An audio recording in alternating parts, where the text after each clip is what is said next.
మంత్రివర్యులు గౌరవనీయులైన శ్రీ వైఎస్ జగన్మోహన్ రెడ్డి గారు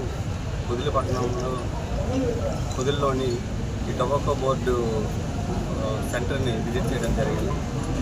ఈ విజిట్లో భాగంగా సుమారు 965 మంది పోలీసులతో ఒక బందోబస్తు ప్లాన్ని తయారు చేసుకున్నాం. ఎక్కడ ఎటువంటి సంఘటనలు అంటే శాంతి భద్రతలు విఘాతం కలిగించేటటువంటి సంఘటనలు జరగకుండా అంత ప్రశాంతంగా శాంతియుతంగా జరగాలనే ఉద్దేశంతో పోలీస్ శాఖ గౌరవనీయులైన జిల్లా ఎస్పీ గారి ఆధ్వర్య సూచన మేరకు 965 మందితో పోలీస్ బందోబస్తుని ఏర్పాటు చేశాం. అయితే రీసెంట్గా రాష్ట్రంలో చోటు చేసుకున్న కొన్ని సంఘటనలు అయినా రీసెంట్గా మీ అందరికీ తెలిసింది, మన సత్యసాయి జిల్లాలోని ఈ విలీకాయడ్లోకి అందరూ కూడా ఎక్కువ మంది వచ్చేయడము, అటువంటి సంఘటనలు దృష్టిలో ఉంచుకొని ఆర్గనైజర్స్ కూడా కొన్ని సూచనలు చేయడం జరిగింది. ఎక్కడా కూడా ఎటువంటి అసాంఘిక సంఘటనలు జరగకుండా ఉండాలనే ఉద్దేశంతో ఆర్గనైజర్స్కి హెలిప్యాడ్ చుట్టూ అంటే కుదిలి దర్శి రోడ్డులో ఏదైతే హెలిప్యాడ్ని ఏర్పాటు చేశామో ఆ హెలిప్యాడ్కి సుమారు ఒక 200 మీటర్లు అటువైపు 100 మీటర్లు ఇటు 100 మీటర్లని స్టెరైల్ జోన్గా పెట్టమని చెప్పడం జరిగింది. అయినప్పటికీ కూడా మనకి ఫస్ట్ మినిట్ నుంచే ఈ అభిమానులు కానీ కార్యకర్తలు కానీ మిగతా వారందరూ కూడా ఎక్కువ మంది గ్యాదర్ అయిపోయి ఉండడం, పోలీస్ సూచనలు ఎటువంటి ఇవి కూడా వాళ్ళు అనుసరించకపోవడం వల్ల హెలిప్యాడ్ ఆల్మోస్ట్ బ్యారికేడ్ వరకు కూడా వీళ్ళు గ్యాదర్ అయిపోయి ఎక్కువ నెంబర్లో గ్యాదర్ అయిపోవడం జరిగింది. అయినప్పటికీ కూడా అక్కడ పోలీసులు ప్రశాంతంగా సమయ స్ఫూర్తిని ప్రదర్శిస్తూ అక్కడ ఎటువంటి సంఘటనలు కూడా జరగకుండా కాపాడడం జరిగింది.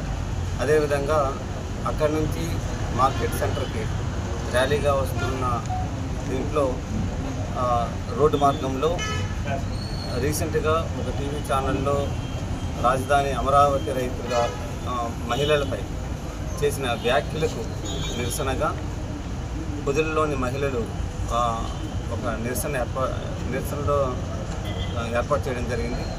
ఇది కూడా శాంతియుతంగా వెళ్ళే మార్గంలో రోడ్డు పక్కన వాళ్ళ ఇంటి ముందు ఉండే ఓపెన్ ప్లేస్లో మహిళలు నిరసన దీక్షని చేపట్టడం జరిగింది.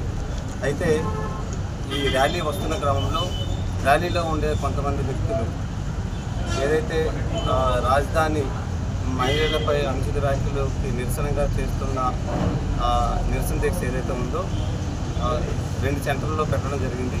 ఒకటి అమ్మవారిశాల, 2 బేస్తవాల్ జంక్షన్. ఈ రెండింటిలో కూడా ర్యాలీలో వస్తున్న వాళ్ళు కొంతమంది వ్యక్తులు శాంతి భద్రతలకు విఘాతం కలిగించాలనే ఉద్దేశంతో వీళ్ళు అక్కడ శాంతియుతంగా నిరసన తెలియజేస్తున్న మహిళల పైన, అలాగే అక్కడ బందోబస్తులో ఉన్న పోలీసుల పైన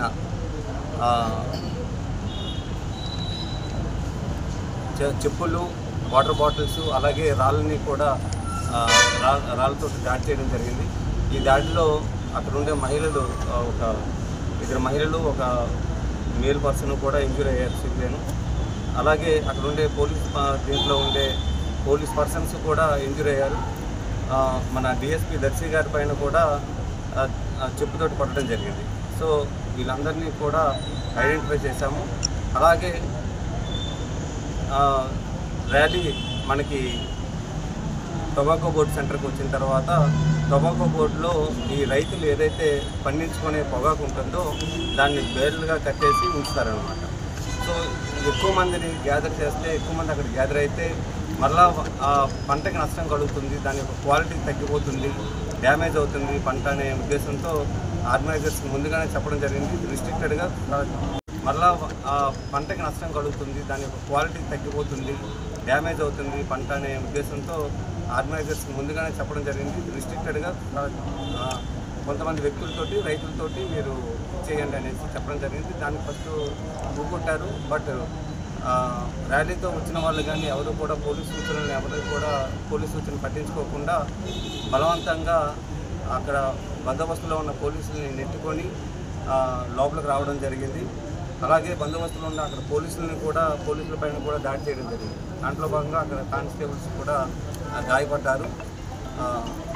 అలాగే అక్కడ ఉండే ఏదైతే పొగాకు బేర్లు ఉన్నాయో ఈ పొగాకు బేర్ల పైన తొక్కడం వలన కొంత పంట నష్టం కూడా జరిగింది.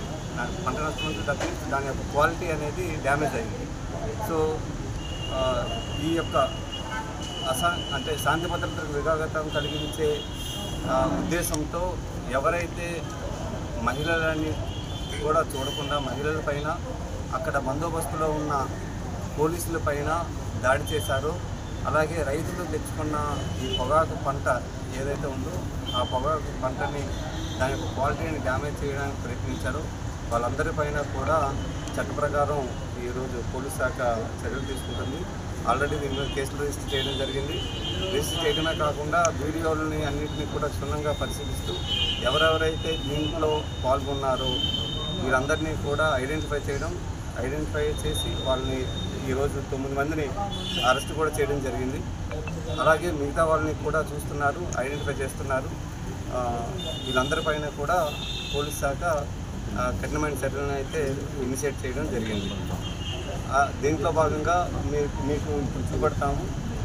ర్యాలీలో ఎవరు ఉండే వ్యక్తులు ఎవరైతే చెప్పులు లేకపోతే రాళ్ళు వేసినారో ఆ వీడియో క్లిప్పింగ్స్ కూడా ఒకసారి చూపెడతాం, ఒకసారి చూడండి. ఇండియా పాకిస్తాన్ తాజా అప్డేట్స్ కోసం డౌన్లోడ్ చేసుకోండి RTV లైవ్ యాప్.